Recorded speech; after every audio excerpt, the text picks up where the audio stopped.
Sembra non esserci fine al declino di Villa Rodella. L'asta di vendita infatti è andata deserta. Un tempo lussuosa dimora dell'ex governatore del Veneto Giancarlo Galan, simbolo del potere del sistema che ai tempi dei Mose caratterizzava la nostra regione, poi confiscata dallo Stato come risarcimento e abbandonata al suo destino. Villa Rodella, Cintoganeo, messa all'asta dal demanio, non ha ricevuto nemmeno un'offerta di acquisto. All'apertura delle buste si è scoperto che nessuno si è dimostrato interessato alla storica magione con splendida vista sui colli euganei.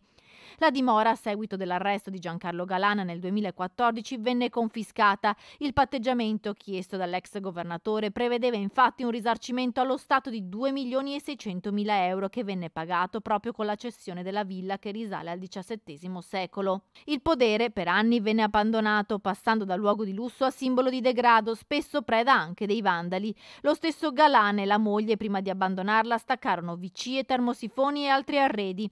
A dicembre il demanio l'aveva messa all'asta con base di partenza 2.700.000 euro, ma nessuno si è fatto avanti. Secondo quanto riporta il Corriere del Veneto, ora lo Stato valuterà l'interesse da parte di qualche ente pubblico, altrimenti sarà indetta una nuova gara con prezzo ribassato.